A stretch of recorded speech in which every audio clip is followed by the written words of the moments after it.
आज का टॉपिक है टाइप्स ऑफ हाइब्रिडाइजेशन। ठीक है। हाइब्रिडाइजेशन से रिलेटेड मैंने पहले भी एक वीडियो डाली हुई है जिसमें क्या था कि ओरिजिन ऑफ हाइब्रिडाइजेशन, हाइब्रिडाइजेशन का ओरिजिन कैसे हुआ ये मैंने उसमें बताया था। आज हम पढ़ेंगे टाइप्स ऑफ हाइब्रिडाइजेशन। हाइब्रिडाइजेशन के कौन कौन से टाइप्स होते हैं। Sp hybridization, sp2, sp3, sp3d, sp3d2। Okay. तो सबसे पहले क्या करते हैं, हाइब्रिडाइजेशन के टाइप्स देखने से पहले हमें देखना है कि हाइब्रिडाइजेशन जो होता है वो होता क्या है। हाइब्रिडाइजेशन एक्चुअल में जो कंसेप्ट आया था वो आया था कुछ चीज़ों को एक्सप्लेन करने के लिए, मॉलिक्यूल के स्ट्रक्चर को एक्सप्लेन करने के लिए।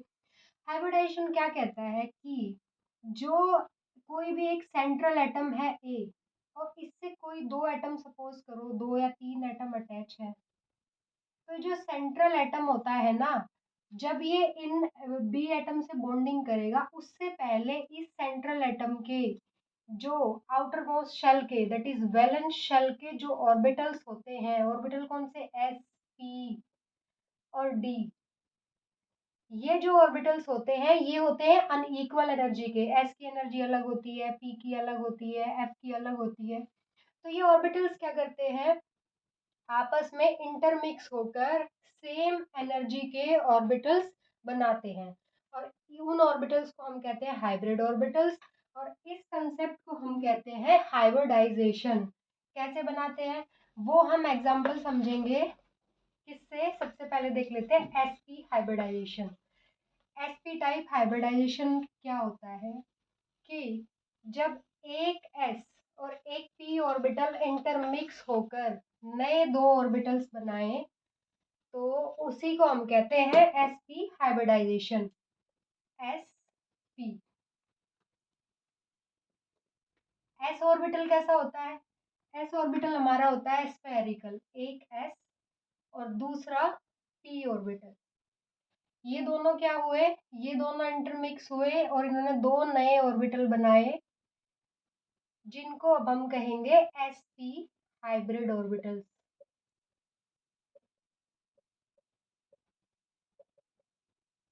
ओके। एस ऑर्बिटल स्फेरिकल होता है, पी होता है ऐसा डंबल शेप, और जो दो नए ऑर्बिटल बने हैं हाइब्रिड ऑर्बिटल वो पी जैसे दिखते हैं बट एग्जैक्टली पी जैसे नहीं होते। इनमें डिफरेंस क्या होता है, पी ऑर्बिटल के दोनों लोब्स इक्वल होते हैं। ठीक है, upper lobe and lower lobe दोनों इक्वल्स होते हैं, बट हाइब्रिड ऑर्बिटल में एक लोब बड़ा होता है और दूसरा लोब छोटा होता है। दैट मीन्स इलेक्ट्रॉन डेंसिटी जो होगी वो इस लोब में ज्यादा होगी कंपेरेटिव टू दिस।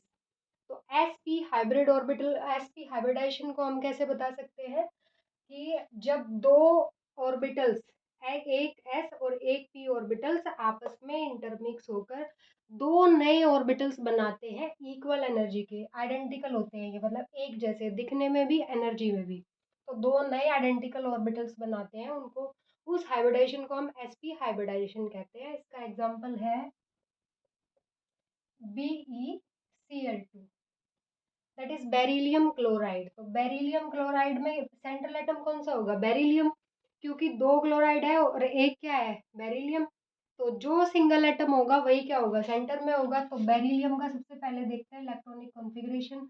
बेरिलियम का एटॉमिक नंबर कितना है, 4, 4 यानी कि 2 2, दैट मीन्स 1s2 और 2s2 और 2p0 in ground state. But excited state में क्या होगा कि एक इलेक्ट्रॉन, यहाँ क्या है configuration, 2s2 and 2p0, this is ground state of beryllium. In excited state एक इलेक्ट्रॉन यहाँ से यहाँ ट्रांसफर हो जाता है। क्यों होता है ऐसा, क्योंकि, और इसको हमें पता है कि एनर्जी, जब कोई भी इलेक्ट्रॉन एक लोअर एनर्जी लेवल से हायर एनर्जी लेवल में जाता है तो एनर्जी की रिक्वायरमेंट होती है।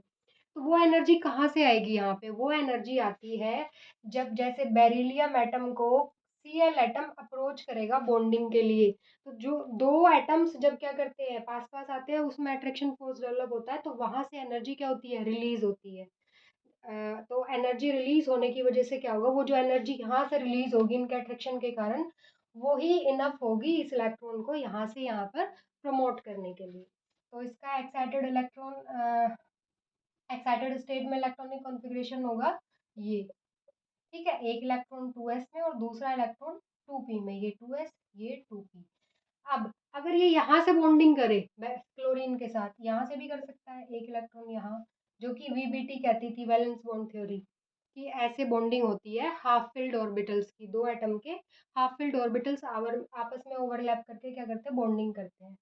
बट अगर यहाँ से ये बॉन्ड बनाए तो एक बॉन्ड बनेगा 2s के साथ और दूसरा बनेगा 2p के साथ, तो दोनों बॉन्ड्स क्या होंगे, अनइक्वल होंगे। लेकिन होता क्या है कि दोनों बॉन्ड्स इक्वल होते हैं, हर मतलब बॉन्ड लेंथ में, बॉन्ड एनर्जी में, सब में दोनों बॉन्ड्स इक्वल होते हैं। तो वो इक्वल कब पॉसिबल है, वो इक्वल तभी पॉसिबल है जब वो सेम टाइप के ऑर्बिटल्स से बने हो। तो उसके लिए क्या किया, उसके लिए क्या हुआ होगा, ये इस चीज को एक्सप्लेन करने के लिए ही टर्म आया था हाइब्रिडाइजेशन, कि एक ये 2s और दूसरा 2p, ये दोनों ऑर्बिटल मिलके दो नए ऑर्बिटल्स बनाते हैं, जिनको हम कहते हैं sp हाइब्रिड ऑर्बिटल्स। और ये sp हाइब्रिड ऑर्बिटल्स जो होते हैं ना, ये अब क्या होंगे, ये अब बॉन्डिंग में पार्टिसिपेट करेंगे किसके साथ, Cl के साथ। और ये सिर्फ सेंट्रल एटम की स्टोरी है, साइड एटम की नहीं। हाइब्रिडाइजेशन के केस में सिर्फ हम सेंट्रल एटम को देखते हैं और सिर्फ सिग्मा बॉन्ड के बारे में बात करते हैं, पाई बॉन्ड के बारे में कोई बात इसमें नहीं होती। तो जो बेरिलियम होगा, इसके अराउंड दो ऑर्बिटल को अरेंज होना है। अब दो चीजों के बीच में ऑर्बिटल्स इस तरीके से अरेंज होंगे कि उनके बीच में मिनिमम रिपल्शन हो, ठीक है। जितना कम रिपल्शन होगा उतनी ज्यादा स्टेबिलिटी होगी। तो रिपल्शन कम होने के लिए क्या होता है कि ये अरेंज हो जाते हैं कितने पे, 180 पे, ठीक है। क्योंकि दो चीजों के बीच में मैक्सिमम एंगल कितना हो सकता है, टोटल कितना होता है, 360 इज इक्वल टू 180, तो मैक्सिमम एंगल पॉसिबल है 180। तो ये 180 पर अरेंज हो जाएंगे।